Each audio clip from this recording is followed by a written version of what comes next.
Bom dia. Bom dia.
Então, muito bom dia a todos. São 10h35. Vou dar início à sessão teórica de Redes de Comunicação 1.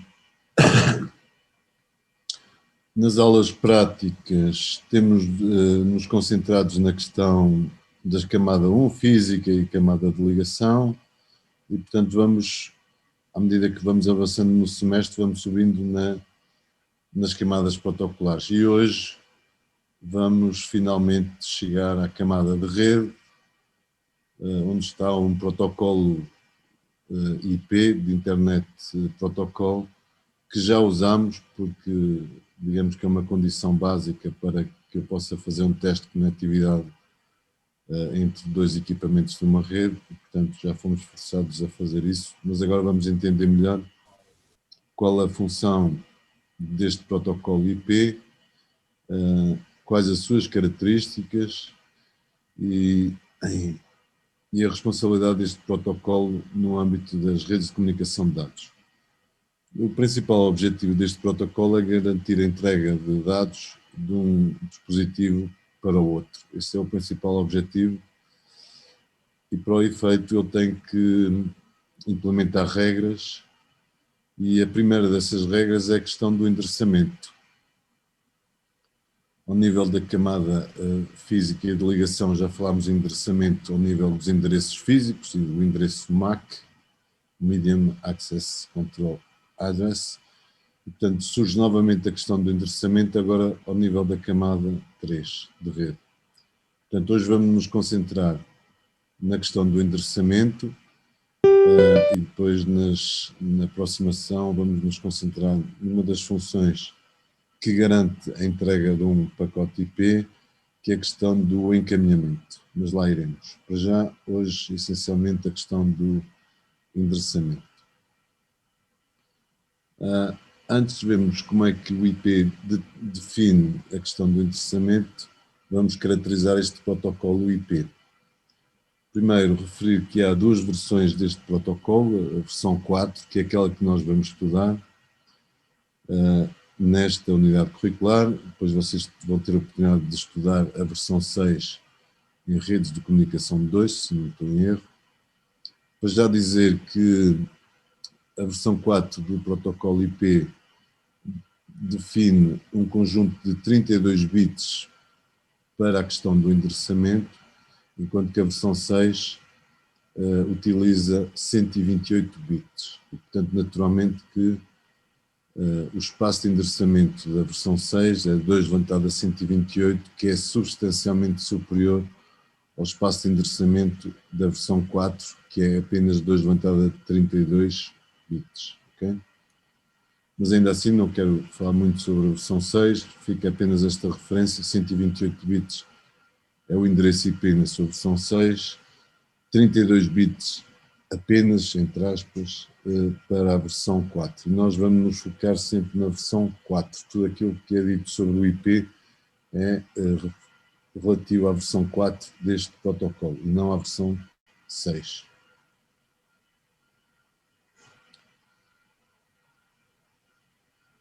Então vamos lá ver o que é que faz o protocolo IP. Portanto, na camada 3, o que ele vai receber é da camada superior, da camada de transporte, um PDU, um Protocol Data Unit, que ao nível da camada de transporte, camada 4, é chamado segmento, se for TCP, ou datagrama se for DP, que iremos estudar também lá mais para o meio do semestre. Portanto, o que ele tem que fazer é procurar entregar este conjunto de dados mais o cabeçalho do segmento, entregar isto ao destinatário. E, portanto, isto vai ser encapsulado naquilo que nós designamos por pacote IP, que inclui o PDU que vem da camada superior, mais o cabeçalho IP. E, portanto, é esta informação no cabeçalho IP que vai permitir fazer chegar ao seu destino este conjunto de dados que vem da camada protocolar superior. Portanto, ele faz este encapsulamento e vai naturalmente ter que resolver e preencher o conjunto de campos que estão no cabeçalho do protocolo IP. O cabeçalho do protocolo IP tem essencialmente, para além de outros campos que já vamos ver, mas tem dois campos críticos, que é o endereço IP de origem, que é quem envia, e o endereço IP de destino, que é para onde nós queremos enviar. Essencialmente é isto. E há três características deste protocolo IP.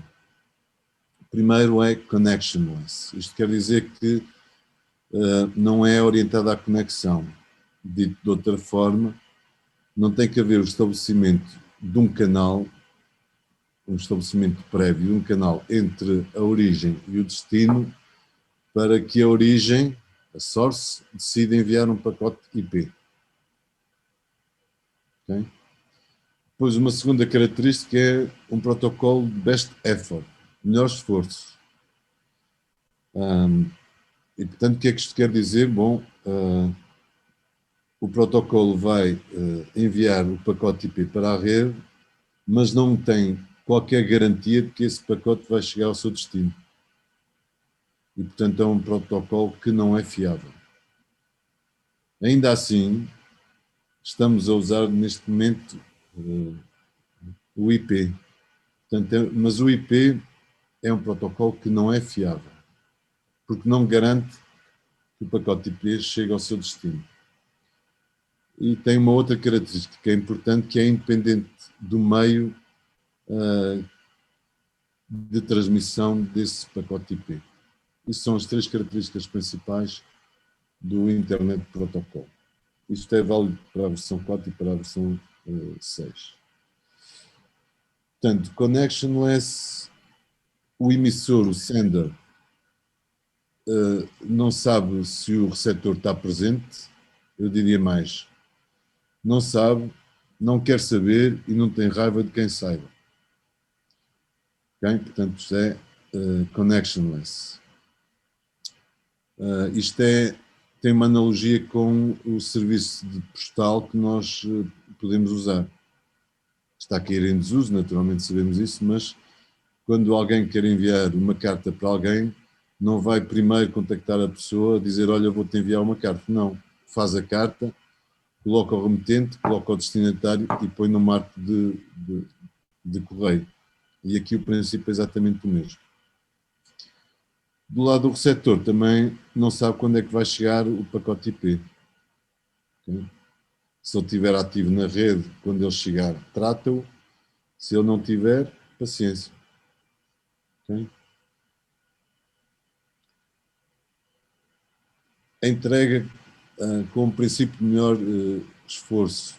Imaginem, este sistema aqui envia 3 pacotes IPs para este. Entretanto, os pacotes IP são encaminhados por esta rede. Okay? A questão do encaminhamento será abordada na próxima aula teórica, são encaminhados. Mas destes 3 que são enviados na origem, só 2 é que chegam ao destino. Houve um que se perdeu. E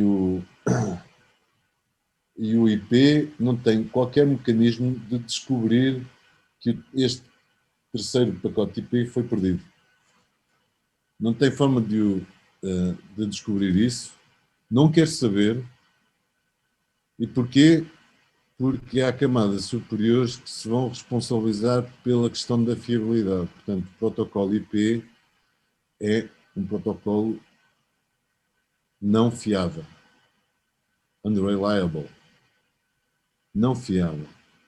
Se este pacote IP que está aqui se perder, haverá um mecanismo de o recuperar, sim, mas não é função da camada de rede, é função da camada de transporte. Iremos depois ver isso com detalhe, nomeadamente o protocolo de TCP, de Transmission Control Protocol. Portanto, é um protocolo best effort. E, finalmente, é um protocolo que é completamente independente do meio de transmissão. Por exemplo, este equipamento utiliza o protocolo Ethernet sobre cobre, depois utiliza o protocolo HDLC Serial também sobre cobre, depois passa por uma ligação em fibra, depois passa por uma ligação em cobre e depois passa para uma ligação sem fios. Portanto, é completamente independente do meio de transmissão. O cabeçalho do IP na sua versão 4, só o cabeçalho, isto é preciso ter noção disto, ocupa 20 bytes. Só o cabeçalho, imagina.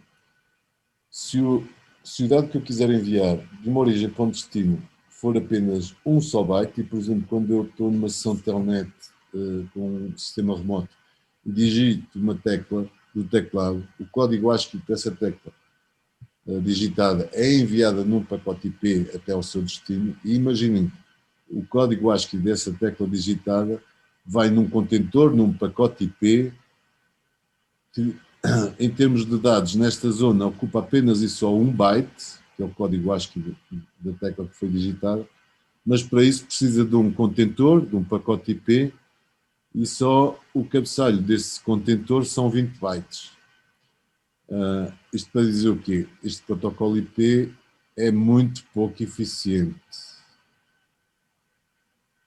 Não sei se concordam comigo, não é? Eu preciso de um contentor que ocupa no mínimo 20 bytes, mais 1 byte a ser transportado, portanto, um pacote para transportar um único byte vai ter o comprimento de pelo menos 21 bytes. Porquê? Porque o cabeçalho ocupa 20 bytes. Principais campos desse cabeçalho de um pacote IP na sua versão 4. O campo de versão tem o valor binário 0100, que é o código binário natural para 4. Okay? Depois, outro importante é aquele DS, de alguma forma para implementar-se qualidade de serviço. Há pacotes que são mais prioritários do que outros. Okay? Depois um outro campo muito importante que é o Time to Live. Este campo Time to Live vai permitir que em redes mal configuradas os pacotes IPs não entrem em ciclo infinito. Okay? Os routers aquilo que fazem é, quando recebem um pacote IP, a primeira coisa que fazem é decrementar este time to live, que é uma constante, okay? E essa constante, quando atinge o valor zero, o que faz aquele router, aquele encaminhador, é descartar o pacote IP. E assim evita-se, em redes mal configuradas, que haja ciclos infinitos de pacotes IPs a navegarem na rede. E, portanto, utiliza-se esse TTL. Depois o campo protocolo é um código que diz a natureza dos dados que ele transporta, aqui embaixo da parte dos dados, e finalmente os dois campos principais deste cabeçalho é o endereço de quem envia e o endereço de a quem se destina, o Destination IP Address e o Source IP Address. Portanto, isto é o emissor, quem envia, isto é a quem se destina. E recordo mais uma vez que o pacote IP é injetado na rede sem preocupação se a máquina com aquele IP destino está ativa, se não está, não há qualquer preocupação nesse sentido. Porquê? Porque é connectionless, é não orientada à conexão. Então vamos agora, hoje, relativamente ao protocolo IP na sua versão 4, vamos nos preocupar essencialmente com a questão do endereçamento. Quais são as regras de endereçamento do protocolo IP na sua versão 4. Okay? Portanto, tal como já referi, o protocolo IP determina que o endereço IP é constituído por um valor, um número de 32 bits, aqui expresso em binário, aqui com uma notação para termos alguma noção portanto, tenho aqui 8, mais 8, mais 8, mais 8, portanto, 8 vezes 4, 32 bits, são sempre 32 bits, isto é uma representação em binário dos endereços IP, neste caso desta interface, do PC1, da interface deste G0/0 gigabit Ethernet do router, deste, do PC2 e um exemplo de um PC que está na internet. Ora bem, se fôssemos obrigados a escrever o endereço IP na sua forma binária, só uma sequência de 32 zeros e uns, estaríamos naturalmente muito sujeitos a erros. Mas antes passamos à notação alternativa ao código binário, chama a atenção do seguinte: neste diapositivo, vou usar esta caneta. Se eu me concentrar para os dispositivos que estão deste lado, portanto, o router com esta interface, o PC com a sua interface de rede, okay? O que eu verifico é que estes primeiros 24 bits,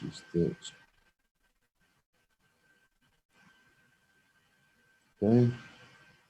8 vezes 3, 24, são comuns.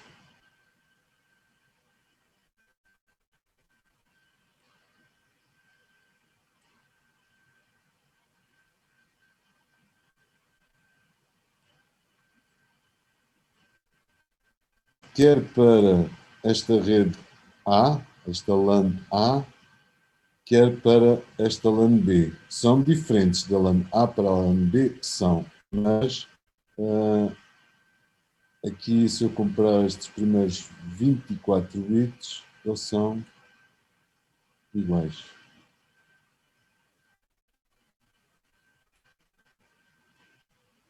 Para estas três interfaces que estão aqui.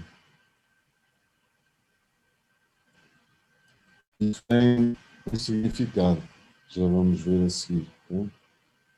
Mas pronto, chama a atenção deste detalhe. Estes primeiros 24 bits da LAN B são diferentes dos primeiros 24 bits da LAN A. E a mesma coisa para o IP desta interface em binário e o IP desta interface em binário. Mas dentro da mesma rede eles são iguais. Portanto, em vez de estarmos a usar uma sequência de 32 zeros e uns, né, normalmente exprimimos um endereço IP em notação decimal. E basicamente, em que é que consiste esta notação decimal? Decimal notation. É agrupar, dividir os 32 bits em grupos de 8 bits, ou seja, 4 bytes. E depois representar cada um desses 4 bytes através do correspondente valor decimal. E, portanto, certamente se recordam dos sistemas de numeração que estudámos em sistemas digitais, agora dá jeito de lembrarmos disso. E mais uma vez, se eu me concentrar nos 3 primeiros bytes desta rede, eu vejo que eles são todos iguais. Neste caso, 192.168.10, 192.168.10, eu estou a omitir a referência ao ponto, para dizer isto mais depressa. Neste caso é 11, 11, 11, 11. Melhor, 192, 168.11. Portanto, normalmente o que fazemos é usar a notação decimal para expressar um endereço IP.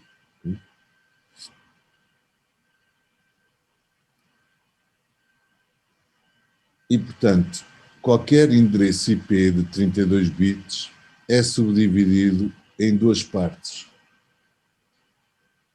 A primeira parte tem a ver com a parte da rede. Neste caso, estou a usar como exemplo os primeiros 24 bits. E a segunda parte, o que diz respeito aos hosts. A parte dos hosts e a parte da rede. E como vimos há pouco no exemplo anterior, o que eu verifico é que os equipamentos que estão na mesma rede, não é? O que têm em comum é esta componente network. O que é que varia depois? A componente de host. Portanto, qualquer endereço IP é sempre dividido em 2 partes, a parte da rede, a parte dos hosts. Isto é crítico, que se perceba muito bem isto. Qualquer endereço IP de 32 bits tem sempre um conjunto de bits que representam a parte da rede e um segundo conjunto de bits que representam a parte dos hosts. Não é? E a pergunta natural que se faz a seguir, então, mas como é que eu sei onde esta divisão ocorre? Esta aqui, que separa a parte da rede da parte dos hosts. Bom, é aqui que entra uma terminologia que já usamos muita vez, que é máscara de rede, ou de subrede, que é também expressa em notação decimal. Neste caso, o exemplo é 255.255.255.0. Recordo-vos que este 255 em decimal tem como representação em binário 8 uns. Este 255 mais 8 uns. Este 255 mais 8 uns.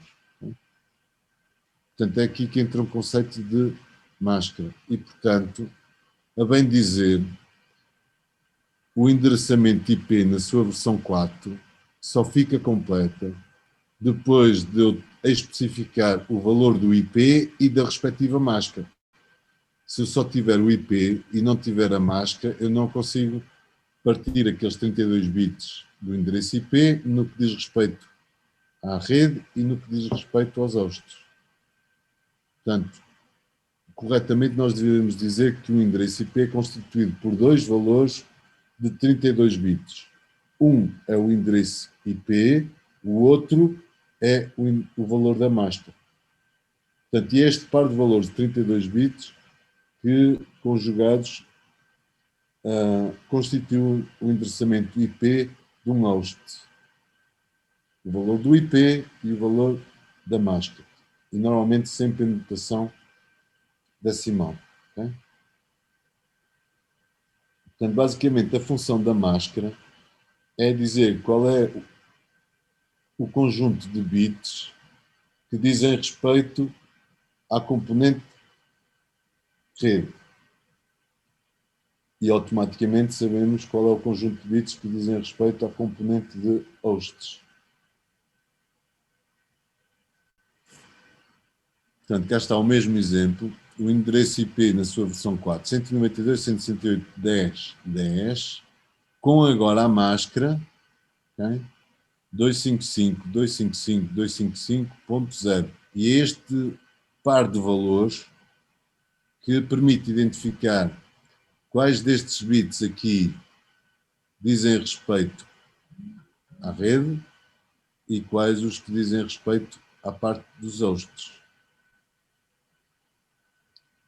Portanto, os primeiros uns na máscara da subrede identifica a parte da rede, enquanto que os zeros a terminar a máscara identificam a parte dos hosts. Portanto, efetivamente, eu só consigo endereçar um dispositivo quando eu conhecer o endereço IP e a respectiva máscara. Que isso fique claro. Aquilo que os sistemas fazem é usar o IP na sua versão em binário, né? E juntamente com o valor da máscara, também em binário, e fazem uma operação bit a bit, um produto lógico bit a bit. E tem aqui a tabela da verdade desse produto lógico, mas isto, para quem já estudou sistemas digitais, é fácil de perceber. Reparem que o valor 1 em binário é o elemento neutro da multiplicação e o valor 0 é o elemento absorvente. Portanto, qualquer coisa multiplicada por 0 dá sempre 0, qualquer coisa multiplicada por 1 dá esse qualquer coisa. Okay?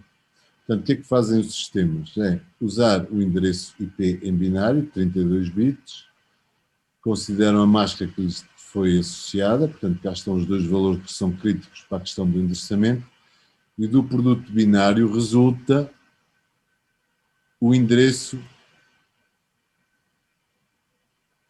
também expresso em notação decimal da parte do network.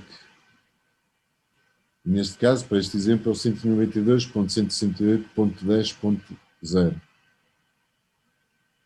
Okay?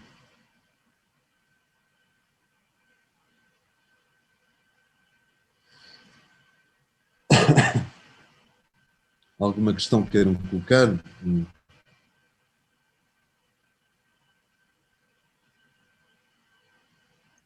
63 pessoas que supostamente me estão a ouvir, não há nenhuma questão sobre isto. Portanto, o endereçamento de IP, na sua versão 4, obriga sempre a dois valores de 32 bits. Um é o endereço IP efetivo e o outro é a máscara da subrede. E é a máscara da subrede que faz a divisão do conjunto de 32 bits do IP, faz a divisão em parte de rede e parte de hosts.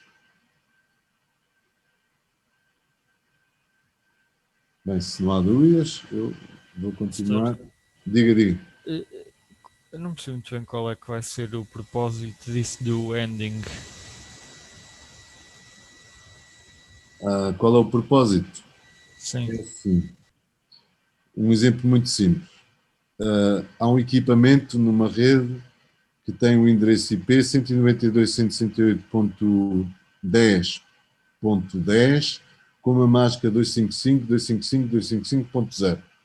E esse equipamento, portanto, com a parte do host .10, quer enviar um PDU para um equipamento 192.168.10.20. Ok? Percebeu o contexto? E a primeira pergunta que este ponto 10 se coloca é: então, mas o ponto 20 faz parte da minha rede, sim ou não? É que se fizer parte da minha rede, eu consigo aceder a ele diretamente. Se não fizer parte da minha rede, a única forma de o atingir é utilizar o gateway. Sim, estou a perceber, Star. Pronto. Certo? E, portanto, como é que o ponto 10, que é o emissor, sabe que o ponto 20 está na sua rede? É muito simples. Pega no 192.168.10.20, que é o IP do destino, faz um AND bit a bit com a sua máscara 255.255.255.0, não é? E vai obter o 192.168.10.0 e compara com o ID de rede dele próprio. Se for igual, ele conclui que está na sua rede local, na sua rede lógica IP. Se for diferente, é porque ele tem que pegar naquele PDU que tem o destino ponto 20 e tem que entregá-lo a um gateway, que é a única forma de sair daquela rede local. Não é? Eu não percebi muito bem a última parte, Sr. Ele vai pegar na submáscara Não, do não, não. ponto É 20. assim. Eu tenho aqui um PC, né? Agora fazer isto. Tenho aqui um PC. Isto é um PC. Este PC tem o endereço 192.168.10.10, certo? E tem a sua máscara 255.255.255.0. E este PC quer enviar para um segundo PC que é o ponto 20. Eu estou a omitir o resto, na 192, este é o ponto 10, ou seja, 192, 168.10.10 e este é o ponto 20. Como é que do lado deste PC 10 eu consigo saber se o PC 20 faz parte da sua rede local?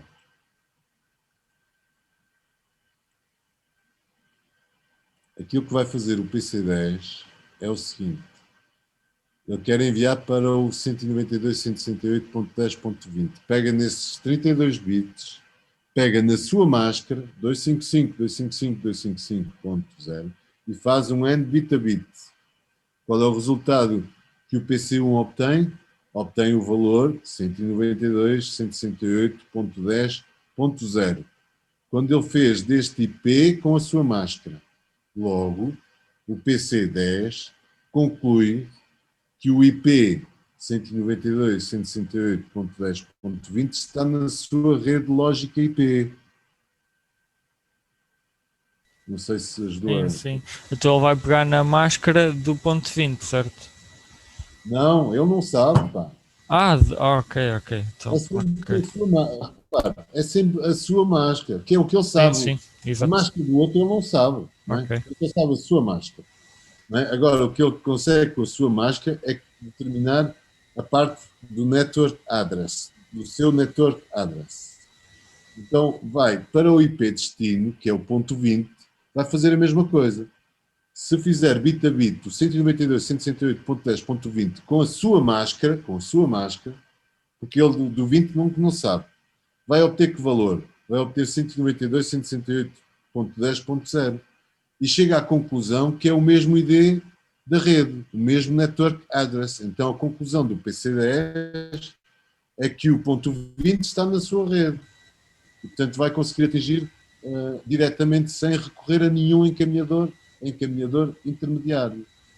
ok, Sr. Bem, cada máquina só sabe o seu IP e a sua máscara. Não sabe o IP dos outros todos, muito menos da máscara dos outros todos. Ok, ok. Já Portanto, percebi. ele conclui que está na sua rede IP se pega no IP destino, faz um end bit a bit com a sua máscara, obtém um endereço da rede. Se o endereço da rede que ele obtiver for igual ao endereço da rede dele, conclui que está no mesmo espaço de endereçamento. Então, não é necessário, neste caso, usar um gateway, um encaminhador intermediário. Não é? Ok. Sim. Obrigado, Sr. Não, não. Pergunta sempre. Ó, professor, Diga. eu tenho outra questão também, a Diga. propósito da máscara. Sim. Se é possível ter uma máscara que seja 255.255.255 no último byte. É. E depois, nesse caso, depois como é que é a divisão para a parte do host? Não é. É aquele IP e mais nenhum. Daqui a uns instantes já vai perceber isto. Repara, a divisão pode ocorrer, neste caso a divisão aqui ocorre no bit 24, não é? Certo? São Sim, 32, 8 vezes 3, 24. Mas pode acontecer no 32, pode. Não tem nenhum bit deste lado. Então tudo isto é o próprio endereço IP. E só aquele, mais nenhum. Só aquele. E sim, é possível ter uma máscara 255, 255, 255, 255. É. Mas é só aquele endereço IP. também é possível, depois, no último byte ser um número qualquer De 1 a 100 na, de 1 a Não, 100 não, desculpe, não, de 1 a 255 na máscara ou não? não, não. Ou seja, ou é 0 ou é 255 no último byte da máscara? Não, pode ser 128, 192, já vou explicar como, não é? Reparem, tipicamente a divisão ocorre nesta divisão dos octetos ou dos bytes, mas já vamos ver uma forma de endereçamento classless em que eu posso ter a divisão aqui. E, portanto, mas se eu fizer a divisão aqui, ou seja, isto é parte dos hosts, isto é parte da rede, eu aqui tenho que ter uns. 4 uns. E estes 4 uns têm um valor em decimal. Ora, aqui é 1, 2, 4, 8, 16, mais 32, mais 64, mais 128. E agora tinha que fazer as contas. Era 128 mais 64, mais 32, mais 16. É assim, na máscara eu não posso ter aqui um bit a zero, aqui no meio. A máscara começa sempre por um conjunto variável de uns e depois um conjunto, o resto de um conjunto a zeros. Não posso, por exemplo, aqui ter um zero e depois voltar a ter uns. Isso não é uma máscara, está bem? Ou O valor da máscara, então quando fazemos, por digo, exemplo, o ponto 252, aquele barra 30 quer dizer que tem 30 sim, bits e a divisão é feita aí. aqui. Ah, ok. E por isso é que, já agora, certamente estão-se a lembrar que eram 192.168.1.1, não é? Isto era o ID da rede, já vão ver isso a seguir. Depois o primeiro lado da ligação era o 01, 192.168.1.1, e depois o segundo valor válido era o 2, 192.168.1.2. Porquê? Porque estes dois a 1 representam o endereço de broadcast. Mas se me permitirem avançar, já vão ficar a perceber isto com todo o detalhe. Agora, a seguir vou falar sobre isso. Tá bem? Mas a divisão pode ocorrer em qualquer um dos 32 bits. Tá bem? O valor da máscara em decimal não pode ser um valor qualquer. Por exemplo, aqui não posso ter o valor 100. Aqui não posso pôr 100, isso não funciona. Tem que ser valores em que os primeiros bits estão a uns. Não é? Por isso é que isto começa em 255, 255, 255. São sempre uns. São 24 uns. E depois 8 zeros. Nem todos os valores são admissíveis para a máscara. Para o IP, sim. Para o IP, sim. Qualquer valor binário aqui de 32 bits é admissível, mas para a máscara não. Porque é este primeiro conjunto de uns que diz até onde é que vai a divisão. Mas já lá vamos. Ah, ok, percebo. Bom, quando isto começou em 81, no longínquo ano de 81, quem lidava com isto achava que era aborrecido a especificar o IP e a máscara. E então arranjou um protocolo muito simples, que é olhar para os primeiros bits do primeiro octeto e determinar qual é a máscara de uma forma implícita. E, portanto, quando eu utilizo o endereçamento por classes, eu não preciso de especificar a máscara. Então, se o primeiro bit do primeiro byte for 0, okay? O primeiro bit do primeiro byte for 0, eu estou perante aquilo que designamos por classe A. E subjacente à classe A, de forma implícita, a divisão acontece aqui. É uma regra. Okay? Portanto, fico com 8 bits para a rede, 24 bits para os hosts. Portanto, 2 levantado a 24 é o número de hosts que eu posso endereçar numa rede da classe A. Okay? Se por acaso o primeiro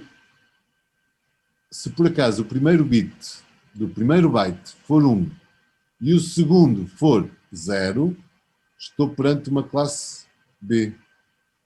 Neste caso, subjacente, por omissão, a máscara passa a ser um 255.255.0.0 e, portanto, ele faz a divisão nos dois primeiros octetos, 1/16. Fico com 16 bits para hosts e 16 bits para rede, só que estes dois têm que ter estes valores específicos. Okay? Se por... Diga. Não. Se por acaso os dois primeiros bits tiverem a 1, e portanto já é diferente disto, e o terceiro bit tiver a 0, já estou perante uma classe C.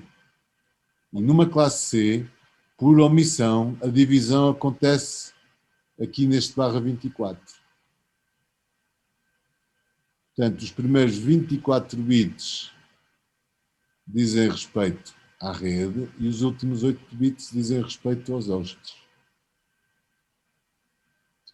Depois vem a classe D, com esta sequência de 4 bits que é usada em multicast. Nós não vamos estudar o multicast, vocês vão estudar isso em redes de comunicação de 2, porque são um endereçamento que é usado no encaminhamento dinâmico, ou SPF, RIP e IGRP, mas isso não faz parte do âmbito desta unidade curricular. E finalmente, estes 4 bits a 1 são reservados. Isto, na altura, eles fazem sempre umas reservas, mas que eu saiba, que eu tenha conhecimento, estes 4 bits reservados nunca foram usados para nada, mas pronto, é aquilo que está. Portanto, quando eu digo, estou perante uma classe A, já sei onde é que está a divisão, está nos primeiros 8 bits. Estou perante um endereço de classe B, ok, a divisão ocorre nos primeiros 16 bits. Estou perante uma classe C, a divisão ocorre nos primeiros 3 bytes, 24 bits. Chama-se isto endereçamento por classes. Está a cair em desuso por uma razão muito simples. O endereçamento baseado em classes tem este defeito. Tenho classes A, poucas classes A, porque são poucas, mas cada uma destas classes A tem 2 levantado a 24 hosts possíveis de endereçar. São redes muito grandes. Por outro lado, a classe C, okay, permite ter muitas redes, mas apenas com 8 bits para os hosts. E os 8 bits, 2 levantado a 8 a 256 menos 2, e já vão perceber a razão deste menos 2, ficam apenas 254, o que é, em alguns casos, limitativo. Está bem? Portanto, a alternativa, algumas características de classe A, portanto, primeiro bit a 0, classe B, e reparem que nós já usamos aqui muita classe C, e usamos muita vez o 192, 192.168, lembram-se disso. Porquê? Porque este bit a 1 tem o peso de 128 e este bit a 1 tem o peso de 64. 64 mais 128 dá 192. Okay? Portanto, tem esta caracterização da classe A. Reparem a quantidade de hosts que eu posso ter numa rede de classe A, uma rede IP de classe A, são 16.777.214, e pá, isto é muito, não é? Mas uma classe C já é 2 levantado a 8, menos 2, 254 apenas. Entretanto, tenho poucas redes. Onde é que está o número de redes possíveis? Poucas redes de classe A, muitas redes de classe C e um valor naturalmente intermédio de classes B. Portanto, isto é endereçamento por classe. Então, aqui alguns valores para ter uma ordem de grandeza das dimensões do endereçamento de classe A versus dimensões do endereçamento de classe C. Tenho muitas classes C, mas de dimensão pequena, e ao contrário, no outro extremo, tenho poucas redes de classe A de grandes dimensões. De grandes dimensões. Ora bem, e uma alternativa a usar o 8, 16 ou 24 é a alternativa classless, portanto, quer dizer, sem classes, não é? Classless. E vamos usar uma notação que é designada por CIDR, pronunciado CIDR, portanto, que cria um conjunto de novos estándares sobre o IPv na sua versão 4, em que eu posso ter a divisão da parte da rede na parte de network que não seja um múltiplo de 8. Reparem, classe A é 8, não é? Isto é 1/8, 1/8. Uma classe B 1/16, escrever assim com este coisa. E uma classe C 1/24. Portanto, porque é que a rede está limitado a estes múltiplos de 8? Então surge esta norma CIDR. Então, o mecanismo é dizer de uma forma, através de uma notação que é o barra, dizer assim, olha, a máscara tem um prefixo de X bytes. Vamos ver alguns exemplos. Portanto, usamos a notação /notation, portanto, que é um barra, seguido do número de bits que são colocados a 1. Portanto, cá está 1/8, estão a ver? 1/8. Né? Yeah. Classe B /16. Queres ver? Classe C /24. Se tu quiseres, era boa. Legito, eu abri a Steam porque eu não sabia se tinha gasto as estrelas todas ou não. Ai, pois.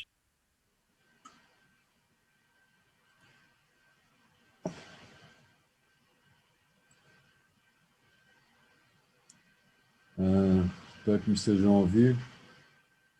Estamos sim.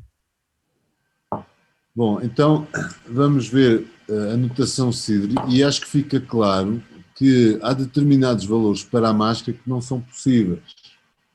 Reparem, se eu quiser 1/25, quer dizer que os primeiros 25 bits estão a 1. Okay?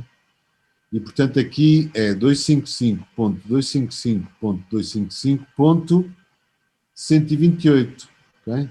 Que é este aqui. Está a ver?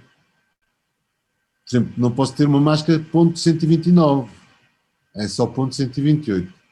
Se eu quiser ter 26 bits para a máscara, estes 2 bits têm que estar a 1 e, portanto, isto configura logo o valor decimal para o último byte, que é 192. Okay? Se eu quiser 1/27, tenho aqui 3 bits a 1. E estes 3 bits a 1 têm o peso 128 mais 64 mais 32, dá 224. Não posso ter o 225, por exemplo. Por exemplo, o /28, que deixa 4 bits para os hosts e 28 bits para a rede. Okay? Isto é o somatório de, ora, 1, 2, 4, 8 é 16, mais 72, mais 64, mais 128, que dá 240. Okay? /29, ficam aqui 3 bits. Okay? Quantos hosts é que eu posso ter com esta máscara? 2 levantado a 3 menos 2, portanto são só 6. E agora, finalmente, o nosso já conhecido /30, lembram-se de /30? Portanto, ficam aqui estes 2 bits. Mas estes primeiros 6 bits têm que estar a 1 na máscara. Isto dá um 252, que se bem se recordam foi aquilo que usámos nos trabalhos práticos. Está bem? Portanto, eu não posso ter qualquer valor para a máscara. Posso ter qualquer valor para o IP? Sim. Naqueles números decimais, sim. Quer dizer, também não posso ter, reparem, também não posso ter um endereço IP do género 359.200.100.0, ou posso? Não. Reparem, cada número decimal representa 8 bits e, portanto, eu só posso representar valores, com 8 bits eu posso representar valores que vão desde 0 até 255. Não posso ter valores superiores a 255. Está bem?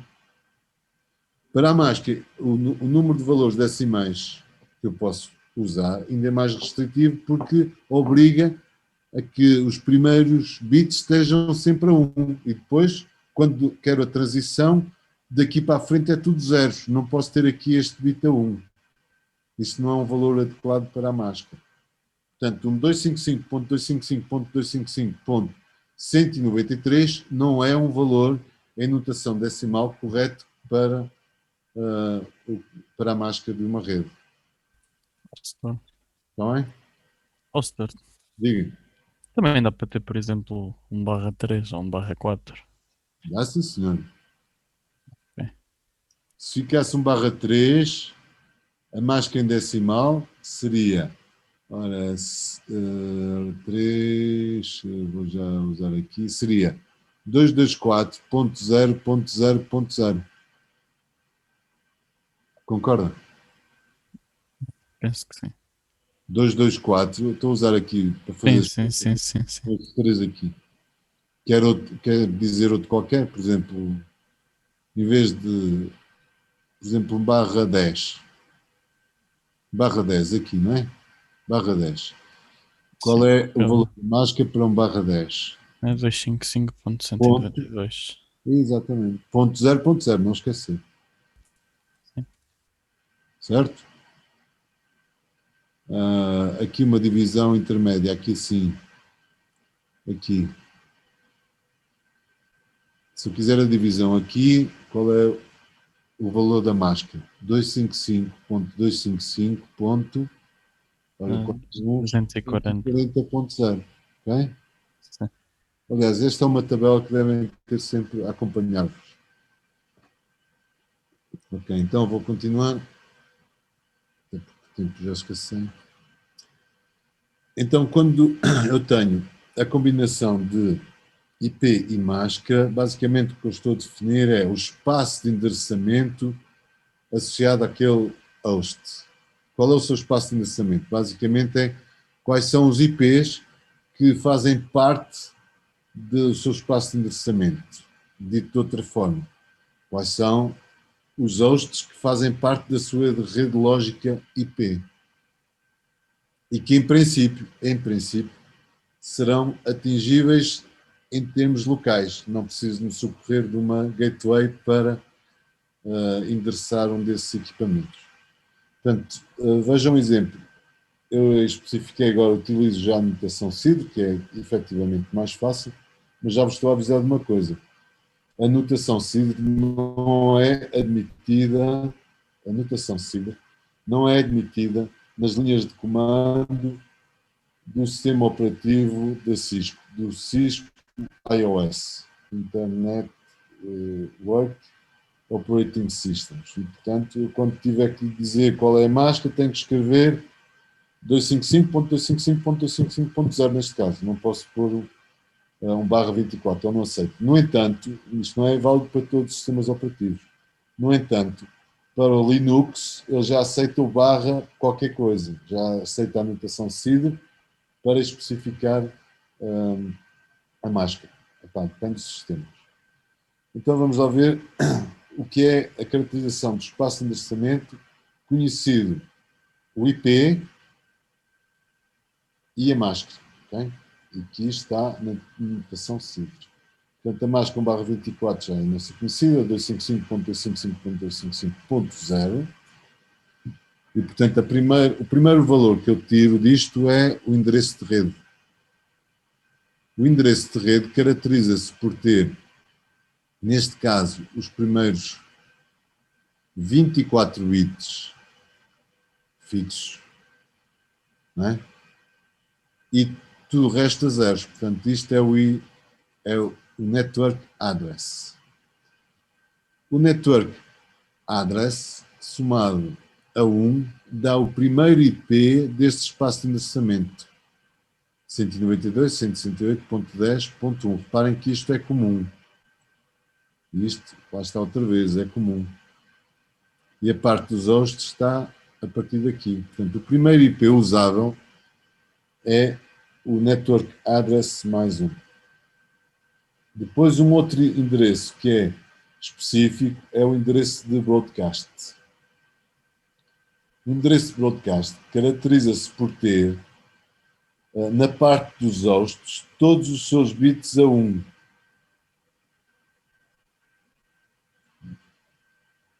Eu repito, o endereço broadcast é um endereço IP que, na sua componente hosts, todos os bits estão a 1, que é o caso neste exemplo, não é? Do bit 25 até o 32, todos os bits estão a 1.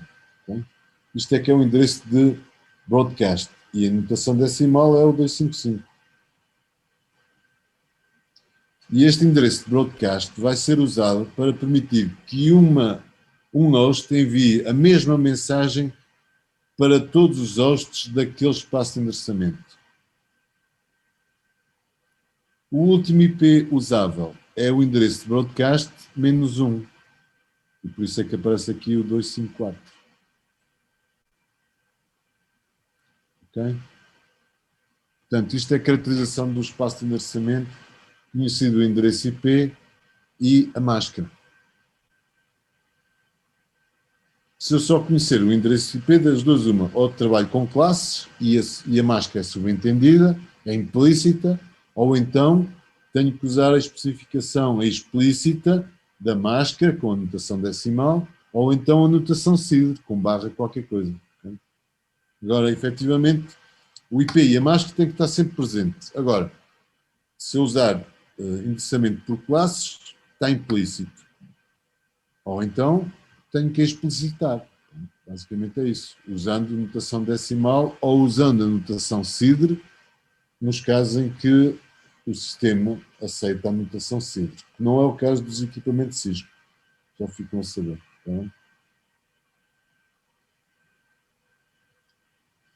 Então, a parte comum a todos estes equipamentos é o 10.1.1.1,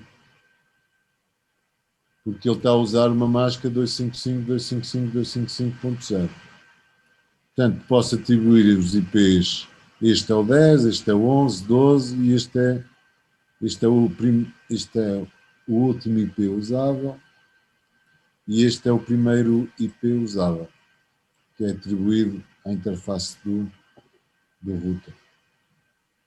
Okay? Mas tudo isto tem a ver com esta divisão. Isto é a porção, a parte de rede, máscara 255, 255, 255. Portanto, basicamente a máscara que fixa é o que é que diz respeito à rede e o resto diz respeito aos hosts. Portanto, isto vai poder variar entre 1 e 254, como vimos no exemplo anterior. Professor, posso colocar uma questão? O 255 era o broadcast address, mas o que é que seria o broadcast exatamente? O broadcast address vai ser um endereço IP que me vai permitir enviar a mesma mensagem para todos os hosts daquela rede. Portanto, em vez de enviar... Portanto, eu só tenho 3 modos de comunicação IP. Unicast de especificamente 1 para 1, ok? Tenho o broadcast que é de 1 para todos e tenho o multicast que nós não vamos estudar, mas que é obrigado a determinados IPs começam em 224.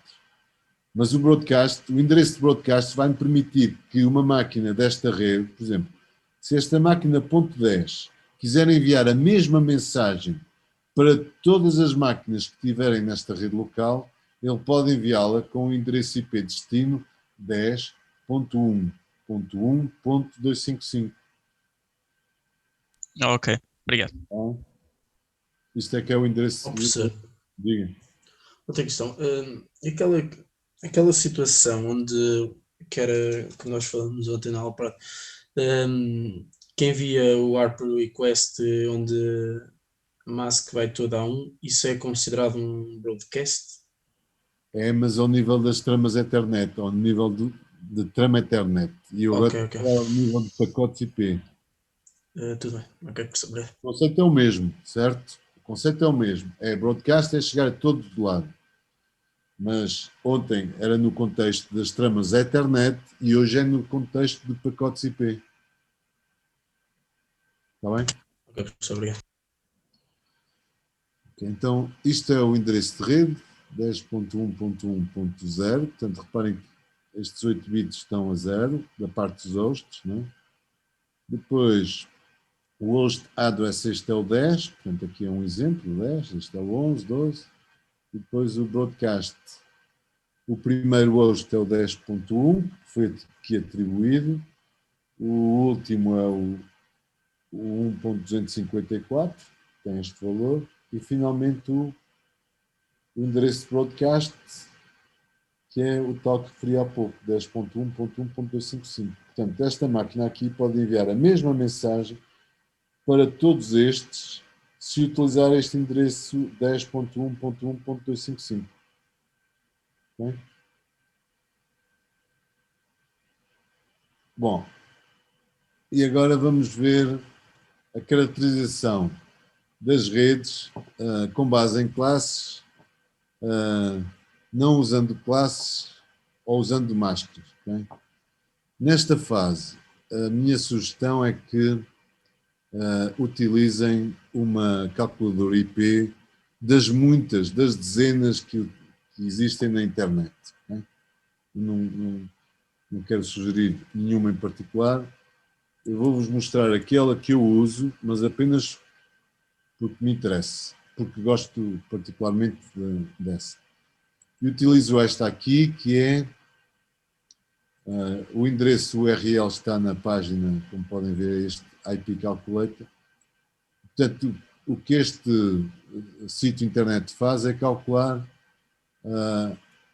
o endereço de rede, o primeiro IP, o último IP, a máscara e quantos hosts é que eu posso ter na rede. Okay?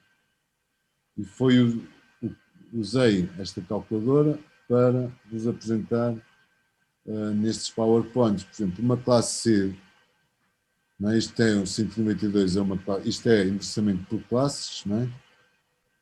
E, portanto, 192.168.77.0 é uma classe C, porque os dois primeiros bits deste octeto estão a 1, não é? Portanto, ele, por omissão, determina a máscara 255.255.255.0. O número de bits de máscara é 24. Tá bem? E, portanto, os endereços IPs podem ir desde os 77.1 até aos 77.254. O ID de rede é este e o endereço de broadcast é este. Se for uma classe B, o que vai fixar é o 130.67. Os hosts podem ir dos 77.0.1 até aos 77.255.254. É 1/16, cá está, 16 bits, 255.255.0.0. O broadcast é este. O ID de rede é este. Se for uma classe A, portanto, ele fixa este 77. Okay? Portanto, a máscara é um 255.0.0.0, 8 bits de máscara. O primeiro IP é o 0.0.1 e vai até o 255.255.254. O broadcast é este e o ID de rede é este. Ó, professor, Diga. a classe C é o por norma mais visto, não?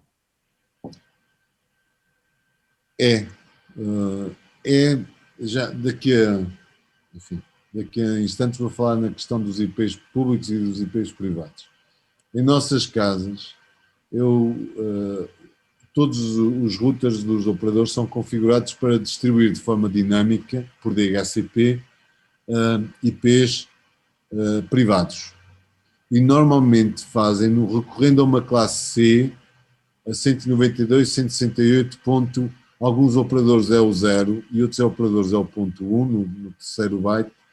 E depois o router acaba em ponto 1 ou em ponto 254, depende do operador. Mas sim, em nossas casas o que nós temos é normalmente uma classe C. Mas, por exemplo, aqui na escola já é uma classe B. Porquê? Porque há mais equipamentos a endereçar. Aliás, é o 172.17 qualquer coisa, não é? Pronto. Aquilo, o max host é o máximo de pessoas que se podem conectar? Aonde? Aqui, max host. Sim. Sim, é o número, não é? De endereçar, é a palavra correta. Portanto, repare que aqui é os IPs válidos. Começa em 1 e acaba em 254, são 254. E a pergunta que eventualmente pode colocar é assim, então, mas se eu faço uma divisão em 24, ficam 8 bits para a parte dos hosts. É verdade. Só que há dois valores desses 8 bits que têm uma função específica. Quando desses 8 bits da parte dos hosts estão tudo a zeros, isso representa o ID da rede. Quando os 8 bits dos hosts está tudo a uns, é o endereço de broadcast. E por isso é que eu tenho, em termos úteis, 2 levantado a 8, que é 256, menos 2. De onde é que vem este menos 2? Porque eu perco um valor possível que é usado para o ID da rede, que é tudo a zeros, e o valor possível para o broadcast, que é tudo uns. Portanto, dá. Quantos bits é que eu tenho para os hosts? 8. 2 levantado a 8 dá 256. Mas depois tenho que sempre subtrair o ID da rede e o ID de broadcast. Ou o Então, endereço. esses dois endereços já estão afiliados, entre aspas, ao... Estão pré-definidos. Ok, ok. E é porque aquilo que determina é o endereço de rede termina, portanto, caracteriza-se por ter na parte dos hosts os seus bits todos a zero, e o endereço de broadcast caracteriza-se por ter na parte dos hosts, tudo uns. E, portanto, não são usáveis para endereçar equipamentos. Porque um tem a função de identificar a rede, o outro tem a função de endereçar todos os IPs daquela rede. Portanto, não podem ser usados para endereçar individualmente um host dessa rede. E por isso é que é sempre o número máximo de hosts que eu posso ter é sempre 2 levantado ao número de bits de hosts, menos 2. Menos 2 porquê? Um por causa do ID da rede, o outro por causa do broadcast da rede. Sempre. Okay? Então, isto é usando classes. Agora usando explicitando a máscara. Portanto, eu usei esta calculadora. Sugiro que utilizem aquela que vos der mais jeito. Só vou demonstrar eventualmente aqui no Firefox. Aqui está. 192.168.1.5, né? Ou 6. E depois digo assim, eu quero uma máscara de... Olha, não vou especificar a máscara. E vou mandar calcular. Ele diz-me assim, olha, tu não especificaste a máscara e, portanto, eu usei o conceito de classe. E porque é 192, este é o IT de rede, esta é a tua máscara. Okay? O wildcard é usado na Cisco para alguns comandos, mas vocês vão precisar disto para o ano. Isto é o ID da rede, em notação CIDR, portanto é o equivalente a uma classe C. Eu agora digo o equivalente a uma classe C. O broadcast é tudo uns, cá estão tudo uns, na parte dos hosts, né? O primeiro IP é o endereço, é o ID de rede mais 1, cá está o bitzinho a 1, e o último é o broadcast, 255 menos 1, que dá 254, que termina em 0. Pronto, isto é uma de muitas calculadoras que há na internet. Escolham uma. É assim, escolham uma não para vos fazer os cálculos, mas para vos validar os cálculos, porque vocês vão ter que fazer isto sem recurso a calculadoras. Mas pronto. Então, se me permitirem continuar, portanto, tenho mais aqui alguns exemplos agora usando a notação SID, /20.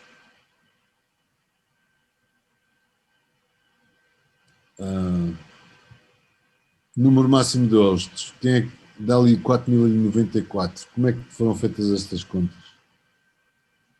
É 2 levantado a quanto? Para este exemplo. Número máximo de hosts. Que há bocado... 2 elevado a 20 menos 2. Não, pá. Não. Não é 2 elevado a 20. O /20 o que diz, olha, os primeiros 20 bits é parte da rede. Os restantes é que é para os hosts. Quantos são os restantes?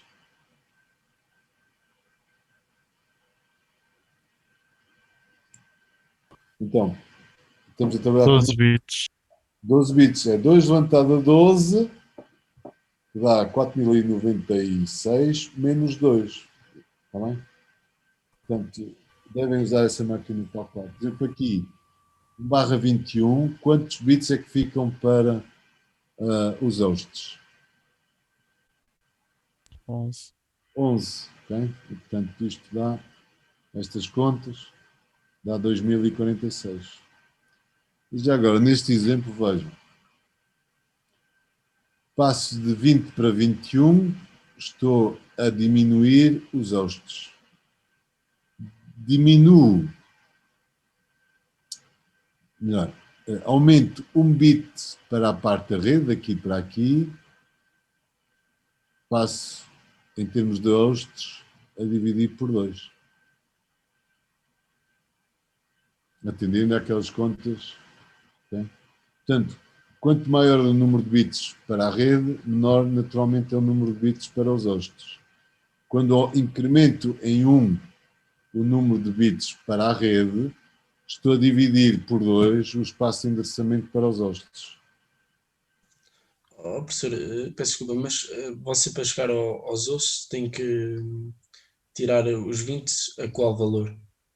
Estamos a trabalhar com números de 32 bits, percebe? Ok, já entendi. Portanto, é 32 bits. Portanto, se você diz aqui, olha, os primeiros 20 é para a rede, logo, os restantes 12 é para os hosts.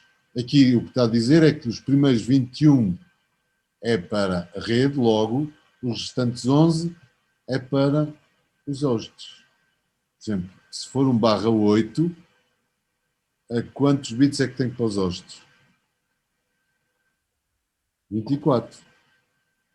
1/16, quantos bits é que tem para os hosts? 16, e assim sucessivamente. Não é? Portanto, quando aumenta o número de bits para a rede, naturalmente que diminui o número de bits para hosts.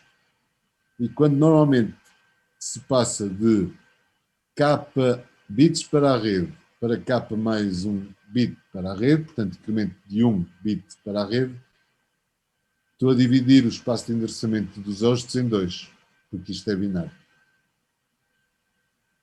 Está bem?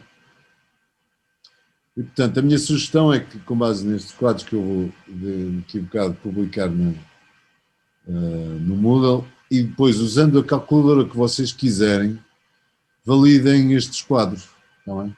Eu posso me ter enganado e, portanto, como exercício para ter alguma capacidade crítica sobre aquilo que as calculadoras vos fornecem, porque às vezes o nosso erro é usarmos a calculadora para tudo e não temos capacidade crítica sobre o resultado que a calculadora nos fornece.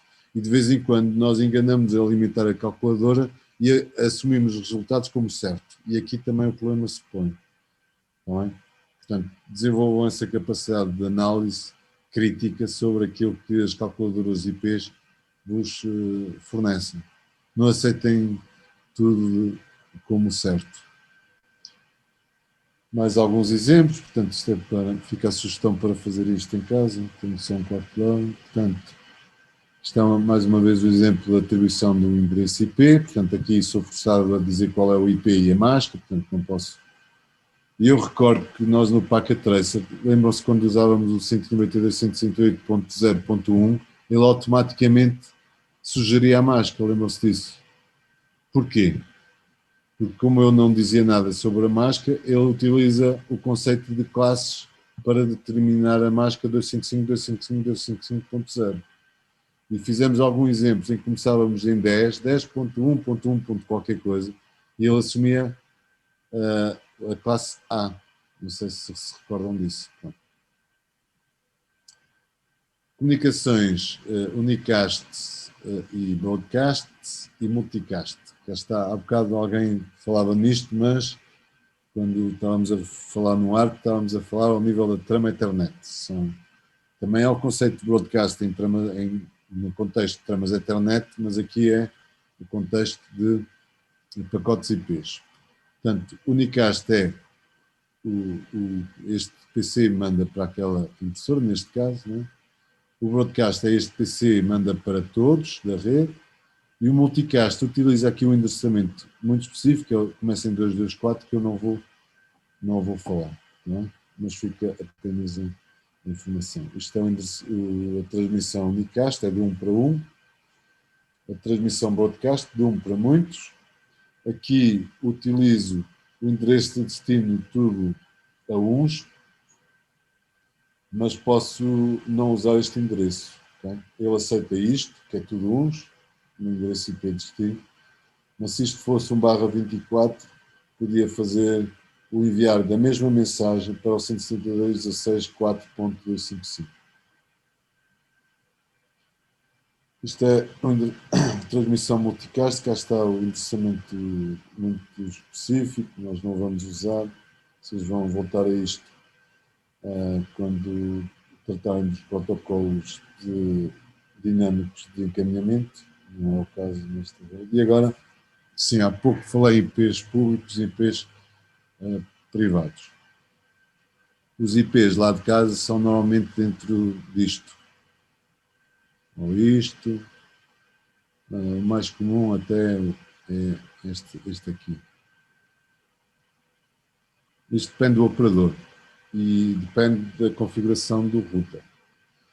Estes IPs são ditos privados, estes espaços aqui, portanto, tudo aquilo que começa em 10 até... Tudo aquilo que começa em 10.0.0.0 até 10.255.255.255 são IPs privados.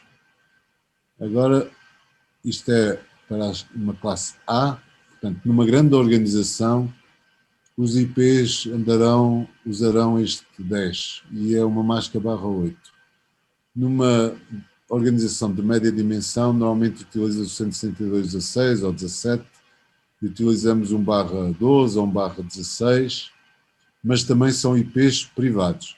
Em nossas casas, andamos aqui em torno destas múltiplas classes C, 192, 168, e tipicamente ou aqui é o 0 ou aqui é o 1, mas andamos em torno disto. Estes IPs não podem ser encaminhados para a internet, a World Wide Web.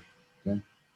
E, portanto, os routers lá de casa vão ter que fazer alguma coisa a isto, porque eu em casa tenho acesso à internet.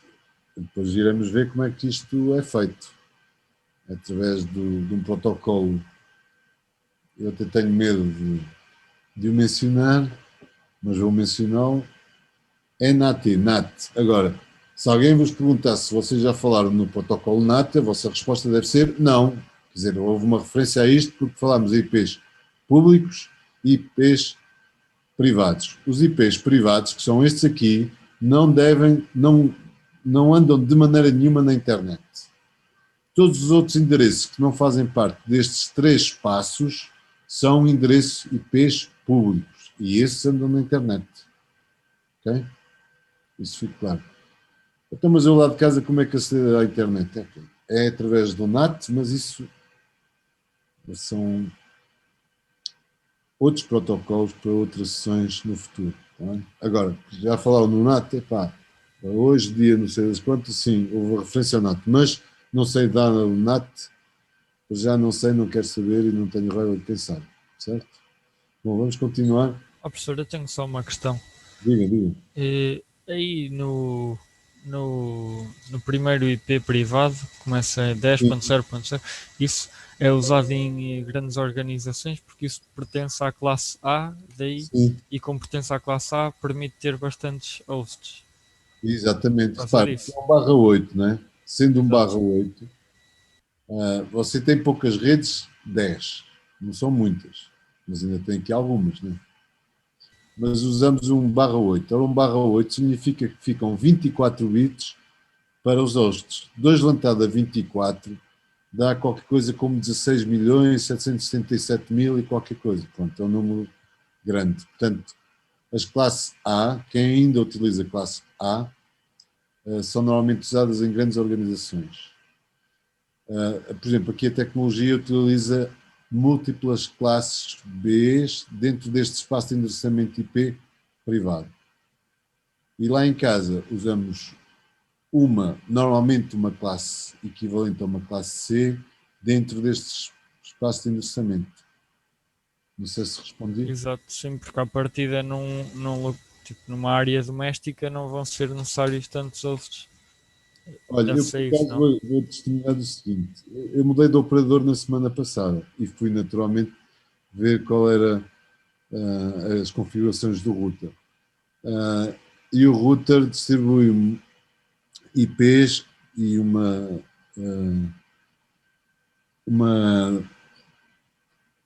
uma máscara de não de 8 bits, mas de 9. Foi a primeira vez que eu vi isso, de 9. Portanto, 2 levantado a 9, dá para aí 510 equipamentos. Mas foi a primeira vez que eu tive com um operador que utiliza uma máscara barra 25, deixando 9 bits para os hostes. Mas o mais comum é um barra 24, deixando 8 bits para hostes. É o mais comum. Mas se calhar, posso não querer fazer publicidade, mas o operador que me instalou no acesso à internet na sexta-feira passada foi da nós e eles usam um barra, ora, neste caso é um barra 23, o que dá 9 bits para os hostes. Mas pronto. Mas sempre dentro do 192, 168, está bem? Ok, senhor, obrigado. Não. Os IPs públicos são geridos por organizações, por exemplo, aqui na Europa é o RIP, ARIN, América do Norte, LACNIC, América do Sul, África, Ásia, ok? Estas organizações, reparem, o espaço de endereçamento é 2 levantado a 32, não é muito grande, e portanto eles tiveram que começar a organizar-se, dizer assim, para a Europa vai este espaço de endereçamento, para a Ásia vai este, para a África vai este, e depois, dentro da Europa, Portugal, dentro do espaço atribuído à Europa, Portugal vai receber um espaço de endereçamento público e aqui a tecnologia, o IPv, genericamente recebeu um pequeno subespaço desse espaço de endereçamento de Portugal. Okay? Está bem? Professor, eu tenho uma dúvida. Diga. Talvez é um pouco estúpida, mas imaginamos que passa o espaço. É possível, sei lá, passar o espaço reservado, por exemplo, na É Europa ou possível assim? passar um IP privado para o IP público, para a zona pública? Não. Os Não. routers não permitem fazer isso. Nem que martele o seu router todo, não. Eles são transformados através do NAT. Não Ok, há, professor. dentro deste espaço de iniciamento que agora estão a ver, não há IPs destes que andem aqui na internet. Os routers, os ISPs, estão aqui os ISPs, bloqueiam esses tráfegos. Não há hipótese. Nem que você ande aqui permita fazer isto, não é? O ISP depois bloqueia. Ok, professor. Bom, então, quem gera este espaço de financiamento, que é escasso, né? 2 levantado a 32 não é muita coisa, ainda assim dá 2 levantado a 32, ora 10 é capa, 1000, 20 é mega, milhão, 30 é giga, 1000, são para aí 4 mil milhões de endereços, o que já se revelou curto. Mas já vamos ver como é que estas organizações decidiram resolver o problema do esgotamento do espaço de endereçamento IP na sua versão 4. Não hoje, pá, numa das próximas sessões. Continuemos. Alguns IPs com funções muito específicas, este particularmente, sempre que eu quero testar num PC se a camada protocolar TCP/IP está a funcionar, posso fazer um ping para o 127.0.0.1. Se houver resposta, como está aqui visível em baixo, é porque a arquitetura TCP/IP e todos os seus componentes está a funcionar naquela máquina. Um outro grupo de endereços muito peculiares é a pipa de atribuição do endereço IP de forma automática. Tipicamente, o comportamento das interfaces de rede é das duas uma, ou o administrador daquela máquina atribuir-lhe um IP estático, ou então é por DHCP. Mas quando é por DHCP, o que pode acontecer é que o servidor DHCP, por qualquer motivo, não é atingível. Quer dizer, a máquina não pode perguntar a um servidor DHCP, olha, atribui-me por favor um IP. E então recorre-se a esta terceira alternativa, que é atribuir um endereço a pipa. Sempre que vocês olhem para o endereço IP de uma interface com 169 é porque é a pipa. E, portanto, alguma coisa foi mal. Está bem?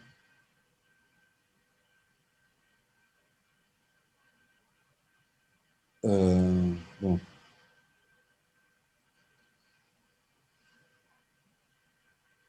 Isto está na hora, não é? Mas vou dizer o seguinte, antes de terminar a sessão. Eu, nos meus turnos práticos, nos 2 turnos práticos, tive a oportunidade de apresentar o processo IP ARP. Eu já ouvi alguém falar na aula de ontem, não é? Bom, era a minha intenção apresentar este conjunto de 7 diapositivos hoje aqui, mas naturalmente que não há tempo. Mas ainda assim vou publicar o PDF disto no Moodle, está bem? Ok? Sim, professor. Sim, professor. Ok, Obrigado. professor. Eu não sei se os meus colegas dos outros turnos fizeram esta abordagem. Eu tenho a ideia que todos eles mencionaram o protocolo ARP. Okay? Basicamente o que isto faz é documentar o processo ARP-IP. Tá bem? E, portanto, vou também publicar isto. E assim sendo,